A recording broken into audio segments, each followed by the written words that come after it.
وبركاته. الحمد لله رب العالمين، والصلاة والسلام على سيدنا محمد وعلى آله وصحبه أجمعين، أما بعد.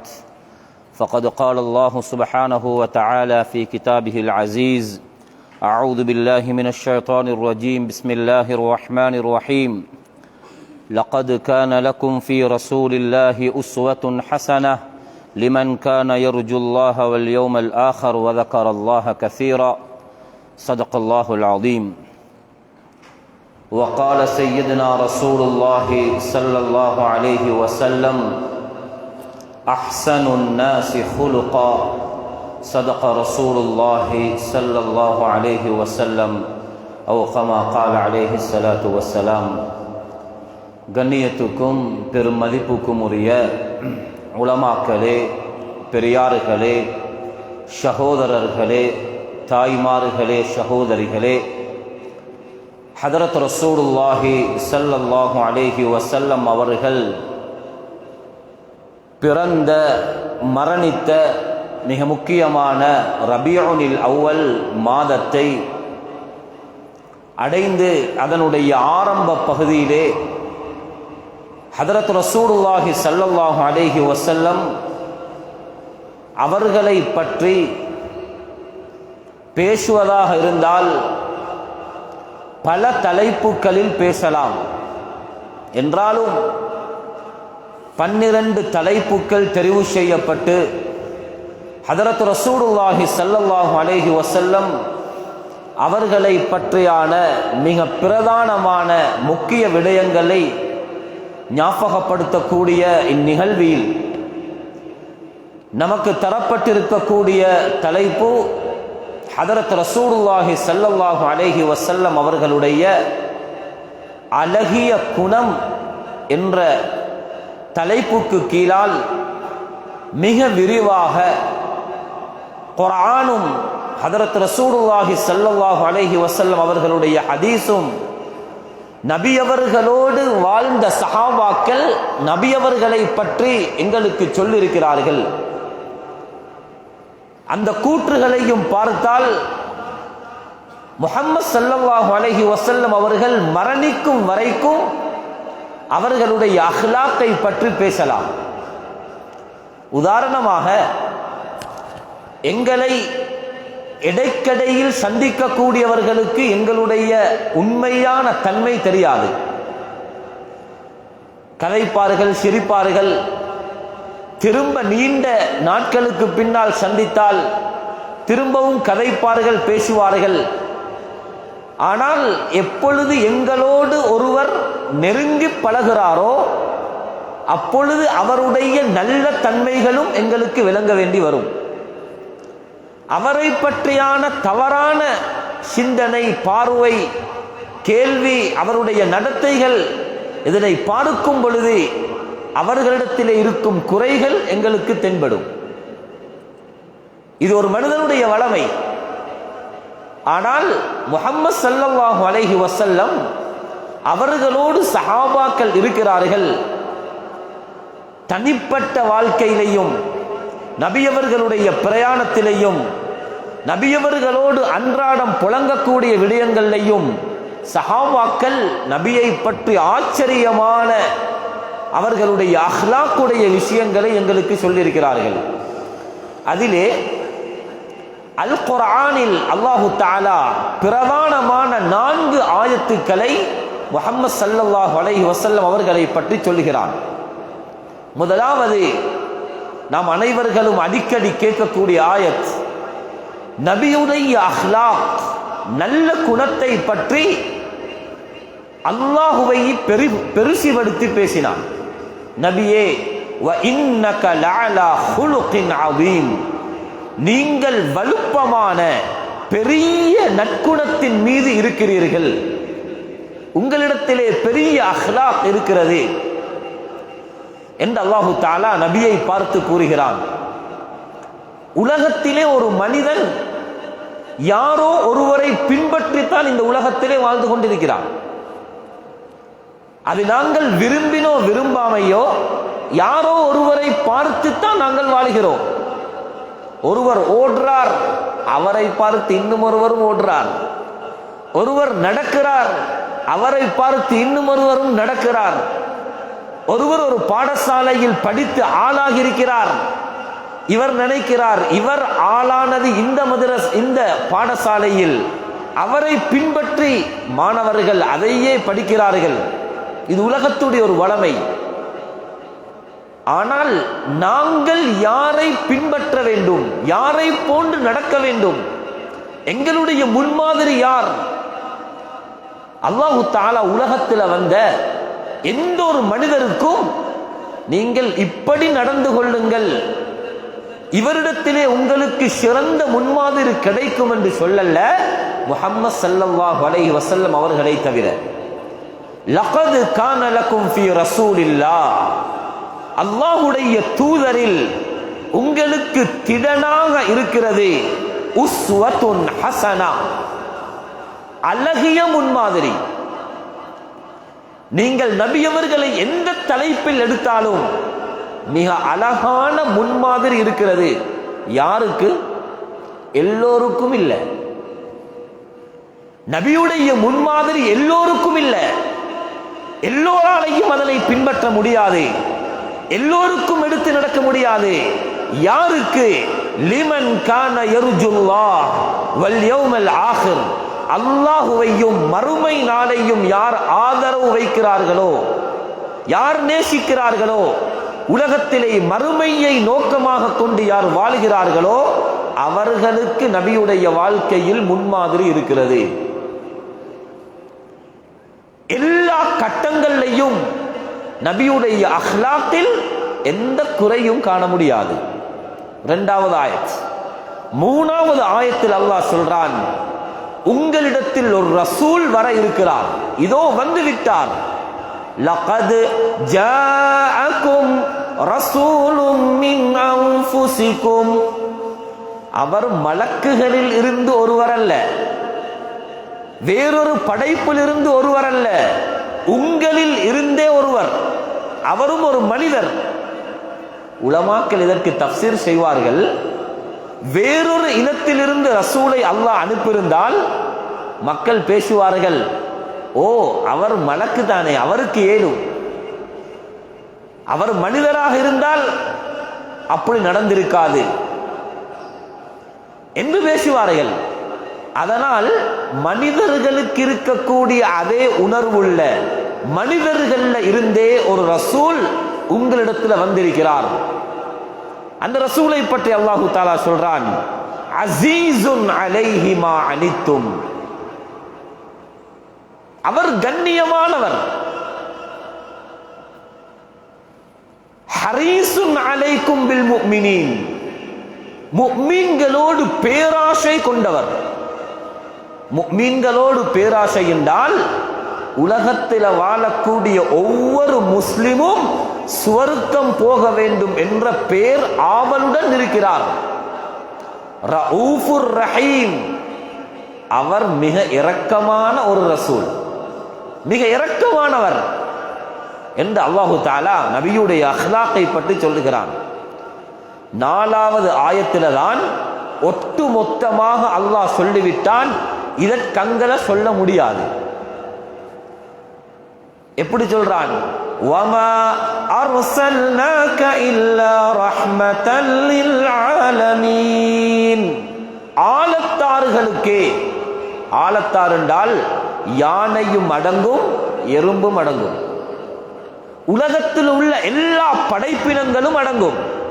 வமா அர்சல்னாக இல்லா ரஹ்மத்தல் லில் ஆலமீன், முழு ஆலத்தாருக்கும் இரக்கமானவர், ரஹ்மத்தானவர். ஒரு மனிதனுடைய உயிர் போறது மட்டுமல்ல, ஒரு மிருகம் சாகுவதை கூட முஹம்மது ஸல்லல்லாஹு அலைஹி வஸல்லம் விரும்பாதவர், அவ்வளவு இரக்கமானவர். உலகத்திற்கு வந்த ஆட்சியாளர்கள் எல்லாம் சுட்டார்கள். ஆட்சியாளர்களுடைய அதிகமான வரலாறு, அவர்கள் அடுத்தவர்களை கொல்லக்கூடியவர்களாக இருந்தார்கள். அரசர்கள் அடுத்தவர்களை சுடக்கூடியவர்களாக இருந்தார்கள், கல்லஞ்சம் உள்ளவராக இருந்தார்கள், அடக்கி ஆழ்ந்தார்கள். மக்களுக்கு மத்தியில் தன் விருப்பத்தை மாத்திரம் நோக்கமாக கொண்டு செயல்பட்டவர்கள் அரசர்கள். குடிமக்களுடைய விருப்பம் அவருக்கு அது பொருட்டல்ல. அவருடைய விருப்பத்தை உலகத்திலே செய்தவர் ஆட்சியாளர்கள். முஹம்மது ஸல்லல்லாஹு அலைஹி வஸல்லம் எப்படிப்பட்டவர்கள் என்றால், உம்மத்துக்காக தன்னை மாற்ற முற்பட்டவர், உம்மத்துக்காக வேண்டி வாழ்ந்தவர். அவ்வளவு இரக்கமான ஒரு நபிதான் முஹம்மது ஸல்லல்லாஹு அலைஹி வஸல்லம் அவர்கள். அவர்கள் இஸ்லாம் கட்டங்கட்டமாக சொல்லுது, நபியவர்களுடைய பணியாட்களோடு எப்படி நடந்து கொண்டார்கள். ஒரு முதலாளியை பற்றி கேட்கணும், தொழிலாட்டிட்ட உங்களோட பொஸ் கிட்ட எவ்வளவு காலம் வேலை செய்றீங்க? அவர் சொல்லுவார், நான் 5 வருஷம் வேலை செய்கிறேன், அல்லது 20 வருஷம் வேலை செய்கிறேன், அல்லது 1 வருஷம் வேலை செய்கிறேன். உங்களோட பொஸ் எப்படி நடந்து கொள்வார் என்றால், அவர் தன்னை பொஸ்ஸை பற்றி சொல்லுவார், தனது முதலாளியை பற்றி சொல்லுவார். சஹீஹுல் புகாரியில் இருக்கிறது, ஹதரத் அனஸ் ரலியல்லாஹு அன்ஹு அவர்கள் 10 வருடம் நபி அவர்களுக்கு ஹாதிமாக இருந்தார். ஹாதிம் என்றால் பணிவிடை செய்யக்கூடியவராக இருந்தார். ஹதம்து ரசூலுல்லாஹி ஸல்லல்லாஹு அலைஹி வஸல்லம் 10 சினீன், நான் நபி அவர்களுக்கு 10 வருட காலம் பூர்த்தியாக பணிவிடை செய்திருக்கிறேன். 10 வருட காலம். அவர் சொல்றார் பொஸ்ஸ பத்தி, முஹம்மது ஸல்லல்லாஹு அலைஹி வஸல்லம் அவர்களை பற்றி சொல்கிறார், வல்லாஹி, அல்லாஹ் மீது சத்தியமாக. அனஸ் ரலியல்லாஹு அன்ஹு அவங்க சத்தியம் பண்ணி சொல்றாங்க, அல்லாஹ் மீது ஆணையாக, மா காலலி உஃபன் கத், 10 வருஷத்திலேயும் ஒரு தடவை கூட எனக்கு ஷீ என்ற வார்த்தை பாவிச்சில்லை. முஹம்மது ஸல்லல்லாஹு அலைஹி வஸல்லம் ஷீ என்ற ஒரு வார்த்தையை கூட பாவிச்சதில்லை. வலா காலலி லிஷைஇன், நான் ஏதாவது ஒரு வேலையை செய்தால் லிம ஃபஅல்த கதா, ஏன் இப்படி செய்தாய் என்று கேட்டதே இல்லை. வஹல்லா ஃபஅல்து கதா, நான் ஒன்றை செய்யாமல் இருந்தால் ஏன் நீ இப்படி செய்யவில்லை என்று கூட கேட்க மாட்டார்கள். ஒரு நாள் இருந்தவர் அல்ல, 10 வருடம் முஹம்மது ஸல்லல்லாஹு அலைஹி வஸல்லம் அவர்களுக்கு கீழ் இருந்தவர் சொல்லுகிறார், அந்த அளவுக்கு என்னோடு ஸல்லல்லாஹு அலைஹி வஸல்லம் கண்ணியமாக நடந்து கொண்டார். இப்ப நாங்க இதை வச்சு ஒரு பாடத்தை படிச்சு கொண்டு போவோம்.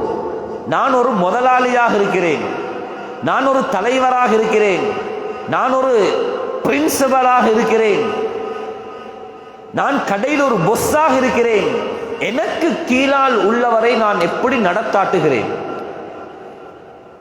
இது முஹம்மது ஸல்லல்லாஹு அலைஹி வஸல்லம் அவருடைய வாழ்க்கையிலிருந்து படிக்க வேண்டும். இரண்டாவது, ஸல்லல்லாஹு அலைஹி வஸல்லம் அவர்கள் மனைவிமார்களோடு எப்படி நடந்து கொண்டார்கள், மனைவிமார்களை எப்படி அன்பாக அழைத்தார்கள். ஆயிஷா ரலியல்லாஹு அன்ஹா, ஹதரத் ரசூலுல்லாஹி ஸல்லல்லாஹு அலைஹி வஸல்லம் அவர்கள் மனைவிமார்களுக்கு செல்ல பெயர்களை கொண்டு அழைப்பார்கள். ஹதரத் ஆயிஷா ரலியல்லாஹு அன்ஹாவுக்கு யா ஆயிஷ், ஆயிஷா என்பதை யா ஆயிஷ் என்று கூப்பிடுவார்கள். ஆயிஷா ரலியல்லாஹு அன்ஹா அவங்க சின்ன வாக்கு, மிக அதாவது சிவப்பு கலந்த வெண்மையானவங்க. அதனால ஸல்லல்லாஹு அலைஹி வஸல்லம் ஹதரத் ஆயிஷா ரலியல்லாஹு அன்ஹாவுடைய கலரை பார்த்து யா ஹுமைரா, ஏ சிவப்பானவளே என்று கூப்பிடுவார்கள். மனைவிமாருக்கு அந்த அழகான பேரை சொல்லி கூப்பிடுவார்கள். தனது நண்பர் அபூபக்கர் சித்திக் ரலியல்லாஹு அன்ஹு அவர்களுடைய மகளை முடித்தார்கள். இப்ப அஸ்மா ரலியல்லாஹு அன்ஹா ஹதரத் அபூபக்கர் சித்திக் ரலியல்லாஹு அன்ஹு அவருடைய மகள். ஹதரத் அஸ்மாவை கூப்பிடும் பொழுது யப்னத சித்தீக், உண்மைப்படுத்திய என்னுடைய சித்தீக்குடைய மகளே என்று கூப்பிடுவார்கள். நபி அவர்களோடு பார்ட்னர்ஷிப் ஒரு வியாபாரி இருந்தார். நபியுடைய வியாபாரத்துடைய பார்ட்னர்ஷிப். அவர் தூரத்தில் இருந்து வரும் பொழுது, யா ஷரீகி, என்னுடைய பார்ட்னர்ஷிப் வியாபாரியே வாங்கன்னு கூப்பிடுவாங்க. இப்படியாக ஸல்லல்லாஹு அலைஹி வஸல்லம் நல்ல அழகான முறையில மனைவிமார்களோடு நடந்து கொண்டாங்க. ஒரு கட்டம் வருகிறது, ஸல்லல்லாஹு அலைஹி வஸல்லம் அவர்களுடைய மனைவிமார்களுக்கு மத்தியில மனிதன் என்ற அடிப்படையில் சில ஜெலசுகள் இருக்கும். ஒரு நாள் ஆயிஷா ரலியல்லாஹு அன்ஹாவுடைய வீட்டில் ஸல்லல்லாஹு அலைஹி வஸல்லம் இருக்கிறாங்க. வேறொரு மனைவியுடைய வீட்டிலிருந்து சாப்பாடு வந்துட்டு அடிமை கொண்டு வந்தா. ஹதரத் ஆயிஷா ரலியல்லாஹு அன்ஹா தண்ட வீட்டு கரியத்தான் ஸல்லல்லாஹு அலைஹி வஸல்லம் சாப்பிட வேண்டும். தன்னுடைய வீட்டில் இருக்கும் பொழுது வேறொரு மனைவியுடைய வீட்டிலிருந்து சாப்பாடு வருகிறதே, சாப்பாட்டை அடிமையிட்டிருந்து வாங்குவது போன்று பிளேட்டை தட்டி விட்டான். பிளேட் கீழே அப்படியே விழுந்து சாப்பாடுகள் எல்லாம் தெரிச்சு பிளேட் உடைஞ்சு விட்டு. இப்ப அடிமையும் இருக்கிறாங்க, முஹம்மது ஸல்லல்லாஹு அலைஹி வஸல்லம் அவர்களும் இருக்கிறாங்க. நாங்கண்டா எப்படி நடந்து கொண்டிருப்போம்? கையை ஓங்கி இருப்போம், கையை விரிச்சிருப்போம், தகாத வார்த்தைகளை கொண்டு அழைத்திருப்போம். ஸல்லல்லாஹு அலைஹி வஸல்லம் எந்த இடத்துல ஹதரத் ஆயிஷா ரலியல்லாஹு அன்ஹா பிளேட்டை போட்டாங்களோ அந்த இடத்துல உட்கார்ந்தாங்க. சாப்பாடெல்லாம் ஒன்று கூட்டினாங்க. அடிமையும் பார்த்து கொண்டிருக்கிறாங்க. அடிமைக்கு ஹதரத் ஆயிஷாவை பற்றி தப்பெண்ணம் வரக்கூடாது.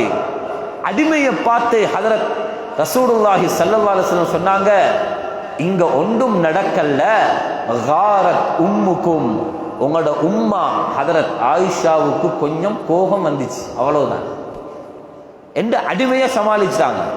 ஹதரத் ஆயிஷாட்ட சொன்னாங்க, நீங்க பிளேட்டை உடைச்சது சரி, இது வேறொரு மனைவியுடைய வீட்டு பாத்திரம், உங்களுடைய வீட்டிலிருந்து ஒரு பிளேட்டை கொடுத்து அனுப்புவோம். ஸல்லல்லாஹு அலைஹி வஸல்லம் மிக அழகாக நடந்து கொண்டாங்க. இப்படி முஆஷராத் மனைவிமார்கள் சொல்றாங்க, ஸல்லல்லாஹு அலைஹி வஸல்லம் எனக்கு கணவனாக இருந்திருக்கிறார். நபி அவர்களை போன்ற ஒரு கணவன் உலகத்தில் யாருக்கும் இப்படியான ஒருவர் கிடைக்காது. அதனால தான் ஸல்லல்லாஹு அலைஹி வஸல்லம் சொன்னாங்க, நீங்க நல்லவர் என்று முழு ஊரும் சொன்னாலும் சரி வராது. உங்களோட மனைவி சொல்லணும், ஹியாருக்கும் ஹியாருக்கும் லி அஹ்லி வ அனா ஹியாருக்கும் லி அஹ்லி, நான் நீங்கள் உங்களுடைய மனைவிக்கு யார் நல்லவரோ அவர்தான் நல்லவர், நான் என்னுடைய மனைவிமார்களுக்கு நல்லவனாக இருக்கிறேன் என்று சொன்னார்கள் முஹம்மது ஸல்லல்லாஹு அலைஹி வஸல்லம். இப்படி மனைவிமார்களோடு ஸல்லல்லாஹு அலைஹி வஸல்லம் நடந்து கொண்டார்கள். இதே போன்று ஹதரத் ரசூலுல்லாஹி ஸல்லல்லாஹு அலைஹி வஸல்லம் அவர்கள் காஃபிர்களோடும் எப்படி நடந்து கொண்டார்கள். விரோதம் என்பது வேற, மனித தன்மை என்பது வேற. சிலர் கோபம் வந்தா அவருடைய கோபம் எவ்வளவுக்கு உயருதுண்டா மனிதன் என்ற அமைப்பை கூட மறந்து செயல்படுவார். ஒரு நாள் ஹதரத் ரசூலுல்லாஹி ஸல்லல்லாஹு அலைஹி வஸல்லம் அவர்களிடத்தில் ஒரு யூதன் வந்தான். யாராவது ஒரு ஆளை சந்திச்சா அஸ்ஸலாமு அலைக்கும்னு சொல்லணும். அஸ்ஸலாமு அலைக்கும் என்றால் உங்கள் மீது சாந்தி ஏற்படட்டும். லாம சொல்லாம அஸ்ஸாமு அலைக்கும் என்றால் உங்களுக்கு மௌத் ஏற்படட்டும், உங்களுக்கு நாசம் ஏற்படட்டும் என்ற அர்த்தம். ஒரு யூதன் வந்து முஹம்மது ஸல்லல்லாஹு அலைஹி வஸல்லம் அவர்களிடத்தில் அஸ்ஸாமு அலைக்க யா முஹம்மத், முஹம்மதே உங்களுக்கு மௌத் ஏற்படட்டும் என்று ஒரு பதுவா செஞ்சிட்டான். ஆயிஷா ரலியல்லாஹு அன்ஹா கிட்ட இருந்தாங்க. உடனே சொன்னாங்க, லஅனகுமுல்லாஹ், அல்லாஹ் உன்னை ஷஃபிப்பானாக, வகலபல்லாஹு அலைக்கும், அல்லாஹ் உன்னோடு கோபிப்பானாக என்று பதுவா. அந்த பேச்சுக்கு ஆவேசமாக பேசிட்டாங்க. ஸல்லல்லாஹு அலைஹி வஸல்லம் சொன்னாங்க, மஹ்லன் யா ஆயிஷா, ஆயிஷா தடுத்துக்கொள், நிப்பாட்டு ஆயிஷா, அலைக்க பிர்ரிஃப்க், மென்மையா நடந்துகோ, உன்னோட வார்த்தையை மென்மையாக பேசு. ஏனென்றால் அல்லாஹ் ரப்புல் இஸ்ஸத் சுப்ஹானஹு வ தஆலா மென்மையாக பேசுவதை விரும்புகிறான் என்று ஸல்லல்லாஹு அலைஹி வஸல்லம் அந்த நேரத்தில் ஹதரத் ஆயிஷா ரலியல்லாஹு அன்ஹாவுக்கு விளங்கப்படுத்துகிறார். இதே போல சிறுவர்களோடு எப்படி நடந்து கொண்டார்கள்? பொதுவாக சிறியவர்கள் தான் பெரியவர்களுக்கு சலாம் சொல்றாங்க, பெரியவர்கள் சிறியவர்களுக்கு சலாம் சொல்வது ஆக குறையும். ஏன் எங்களை விட சின்னவர் யாரும் கணக்கெடுக்காம போய்த்துடுவாங்க. நபியுடைய மிக பிரதானமான ஒரு விஷயம்தான் ஸல்லல்லாஹு அலைஹி வஸல்லம் கூடுதலாக சின்னவர்களோடு நேரம் கொடுப்பாங்க. பாதையில அனாதைகள் என்று தெரிஞ்சால் ஸல்லல்லாஹு அலைஹி வஸல்லம் அந்த அனாதையான குழந்தையிடத்தில் கொஞ்ச நேரம் நின்று நபியுடைய கைய அந்த அனாதை குழந்தையுடைய தலையில வச்சு கொண்டு இருப்பாங்க. எந்த அளவுக்கு மதீனாவுல புள்ளோனுக்கு தெரியும்டா, தண்ட தலையில யாராவது கைய வச்சா அந்த உணர்வை பார்த்து குழந்தைகள் சொல்வார்களாம், இது முஹம்மது ஸல்லல்லாஹு அலைஹி வஸல்லம் அவர்கள் தான் கை வைத்திருக்கிறார்கள் என்று சொல்லுவார்களாம். நபி அவங்க ஒரு ஹதீஸ்ல சொன்னாங்க, யாருடைய உள்ளம் கரடு முரடாக இருக்கிறோ, கடின உள்ளவராக இருக்கிறாரோ, கடினம் கோபம் வரக்கூடியவர், கரடு முரடான உள்ளம் யாரிடத்தில் இருக்குதோ அவங்களோட உள்ளம் சொஃப்ட் ஆகிறதுக்கு ஒரு வைத்தியம் சொன்னாங்க. நீங்க அதிகமாக அனாதைகளுடைய தலையை தடவுங்க, உள்ளம் சொஃப்ட் ஆகும்னு சொன்னாங்க. முஹம்மது ஸல்லல்லாஹு அலைஹி வஸல்லம் அப்படி செய்திருக்கிறாங்க. அது மட்டுமல்ல, தஅவா களத்தில் ஸல்லல்லாஹு அலைஹி வஸல்லம் எப்படி நடந்து கொண்டிருக்கிறார்? அல்லாஹு தஆலா ஹதரத் ரசூலுல்லாஹி ஸல்லல்லாஹு அலைஹி வஸல்லம் அவர்களுக்கு வழிகாட்டினான், நபியே நீங்க மக்களை அல்லாஹுவின் பக்கம் எப்படி அழைக்கணும்? உதுஉ இலா சபீலி ரப்பிக பில் ஹிக்மா வல் மௌஇபத்தில் ஹஸனா, நல்ல உபதேசங்களை கொண்டுதான் மக்களை அல்லாஹுவின் பக்கம் அழைக்கணும். அவர்களோடு விவாதிக்க தோன்றினால், அவர்களோடு எதிர்த்து பேசுவதற்கு உங்களுக்கு நேரிட்டால் வஜாதிலுஹும் பில்லதி ஹிய அஹ்ஸன், நல்ல அழகான முறையில நீங்க அவர்களோடு விவாதம் செய்யுங்க, அவர்களோடு பேசி தீர்மானம் செய்து கொள்ளுங்க, பேச்சுவார்த்தையில் மிக அழகான முறையை பேணிக்கொங்க என்று அல்லாஹு தாலா வழிகாட்டினான். இன்னும் ஒரு ஆயத்தில் அல்லாஹு தாலா முஹம்மது ஸல்லல்லாஹு அலைஹி வஸல்லம் அவர்களை பார்த்து சொல்றான், நபியே உங்களை நம்பி இருக்கக்கூடிய வந்திருக்கக்கூடிய சஹாபாக்களோடு மென்மையாக நடந்து கொள்ளுங்க.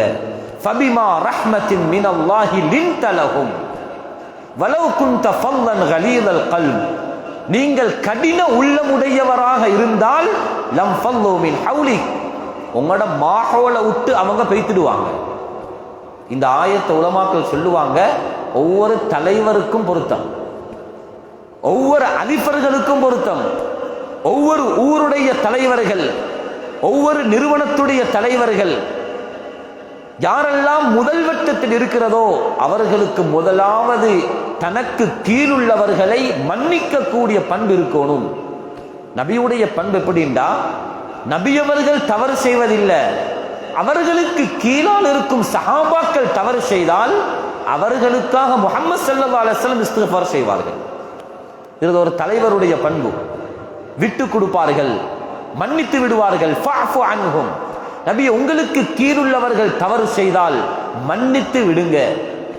குதில் அஃப்வ, நபியே மன்னிப்பு என்று சொல்லக்கூடிய ஒன்றை எடுத்துக் கொள்ளுங்க. இதெல்லாம் அல்லாஹ் நபிய தஅவாவுக்கு இறக்க முன்னால் சொன்ன ஆயத்துகள். வஹ்ஃபில் ஜனாஹக லிமன் இத்தபஅக மினல் முஃமினீன், உங்களை நம்பி வரக்கூடிய முஃமின்களுக்கு இரக்கம் என்று சொல்லக்கூடிய ரெக்கைகளை விரித்தி கொடுங்க, அன்பாக நடந்து கொள்ளுங்க. இன்றைக்கு நிறைய பேர் கதைக்க தெரியா, பேச தெரியா, நடந்து கொள்ள வேண்டிய முறை தெரியா, தந்த அதிகாரத்தை செலுத்தி நடந்து கொள்றாங்க. தனக்கு கீழால் உள்ளவர்களோட அதிகாரங்களை செலுத்தி, அதிகாரம் செலுத்த முடியும் மென்மையாக, அவர்களுடைய மனதை வென்று எங்களுடைய விடயங்களை நாங்கள் சாதிக்க தெரியணும். கடையில் இருக்கக்கூடியவர்கள், ஒவ்வொரு நிர்வாகங்கள், ஒவ்வொரு தலைமத்துவத்தில் இருக்கக்கூடியவர்கள் அவர்களுக்கு கீழால் உள்ளவர்களோட மென்மையாக நடந்து கொள்ள வேண்டும். இது நபியுடைய அஹ்லாக். இந்த பண்பு வர வேண்டும். கடைசியாக ஸல்லல்லாஹு அலைஹி வஸல்லம் மிக முக்கியமான இடங்கள்ல அஹ்லாக்குக்காக துஆ செய்வாங்க. நாங்க எப்பயாவது யாவ எனக்கு நல்ல குணத்தை தாண்டு துஆ செய்றோமாண்டா குறைவு. தஹஜ்ஜத்துடைய நேரம் வுது எடுத்து ஸல்லல்லாஹு அலைஹி வஸல்லம் தஹஜ்ஜத்துக்கு எழும்பி வுது செய்து தக்பீர் கட்டி வஜ்ஜஹத் ஓத முன்னால் ஒரு துஆ கேட்பாங்க.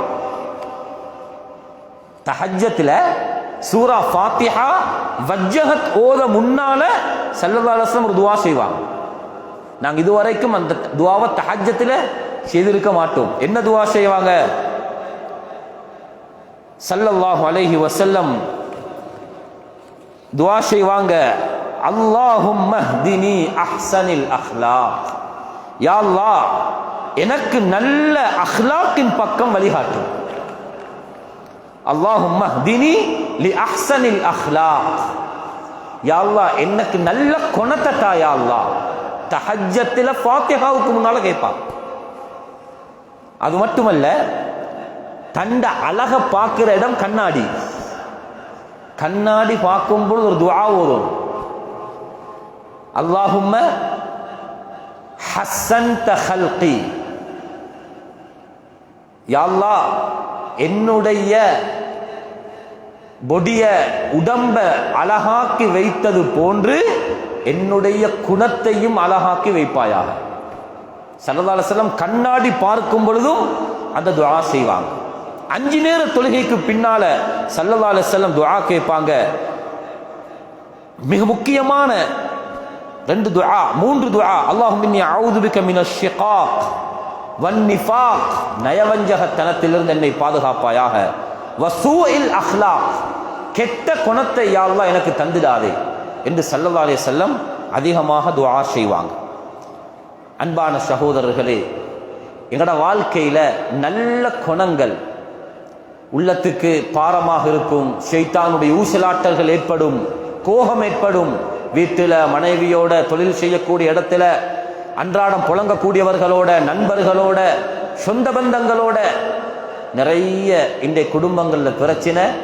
அடிப்படை காரணம் அஹ்லாக் இல்லை, நல்ல முறையில் நடந்து போறோம் இல்லை, மன்னிக்கிற தன்மை, விட்டு கொடுக்கிற தன்மை நிறைய இருக்குது. யாரோ ஒருவர் வந்து சிறுநீர் கழிக்கிறான், ஸல்லல்லாஹு அலைஹி வஸல்லம் தண்ட கையால ஒரு வாளி தண்ணியை ஊத்தி சுத்தம் செய்றாங்க. தண்ட வாழ்க்கையில நிறைய அஹ்லாக்ல காட்டினாங்க. கடைசா சொன்னாங்க, நான் இந்த உலகத்திற்கு அனுப்பப்பட்டது எதற்கு? எதற்கு அனுப்பப்பட்டிருக்கிறேன்? லி உத்தம்மிம மகாரிமல் அஹ்லாக், நல்ல குணத்தை பூர்த்தி செய்ய அனுப்பப்பட்டிருக்கிறேன். அல்லாஹ் என்ன அனுப்பினதே நல்ல குணத்தை பூர்த்தி செய்ய. அதனால அன்றாட எங்களுடைய வாழ்க்கையில நல்ல குணங்கள், நல்ல தன்மைகள், நல்ல பேசக்கூடிய முறைகள், இரக்கத்தால் நிறைய சாதிக்கலாம், அஹ்லாக்கால் நிறைய உள்ளங்களை வெல்லலாம். கடும்போக்கால் நாங்கள் அடக்கு முறையில போகும் பொழுது மக்களுடைய உள்ளத்தில் வெறுப்பு ஏற்பட்டுவிடும். அதனால எங்களுடைய அஹ்லாக்கில் ஏதாவது மின்பின்கள் இருந்தால், கடின போக்குள்ள முறைகள் இருந்தால், நாங்கள் அல்லாஹுக்காக முஹம்மது ஸல்லல்லாஹு அலைஹி வஸல்லம் அவர்களுடைய உம்மத் என்ற அடிப்படையில் எங்களுடைய அஹ்லாக்கை நல்ல முறையில் நாங்கள் ஆக்கிக் கொள்வோம். நபி ஸல்லல்லாஹு அலைஹி வஸல்லம் எந்த அழகான குணத்தோடு நடந்தார்களோ, ஹஜ்ரத் ஆயிஷா கேட்கப்படுது, நபியுடைய குணத்தை பற்றி சுருக்கமா சொல்லுங்க. கான ஹுலுகுஹு அல் குர்ஆன், நபியுடைய குணம் குர்ஆன் தானுண்டா. அதனால் இன்ஷா அல்லாஹ் எங்களுடைய வாழ்க்கையில முடியுமான அளவுக்கு நல்ல குணங்களை எடுத்து அதன் மூலம் மக்களுடைய உள்ளங்களை சம்பாதிப்போம். அல்லாஹ் ரப்புல் இஸ்ஸத் சுப்ஹானஹு வ தஆலா இந்த நல்ல மாதத்தில் நபியுடைய நல்ல அஹ்லாக்கை பின்பற்றக்கூடிய உண்மை முத்தகின்களாக எங்கள் அனைவர்களையும் ஆக்கி அருள்வானாக. وآخر دعوانا الحمد لله رب العالمين والسلام عليكم ورحمة الله وبركاته.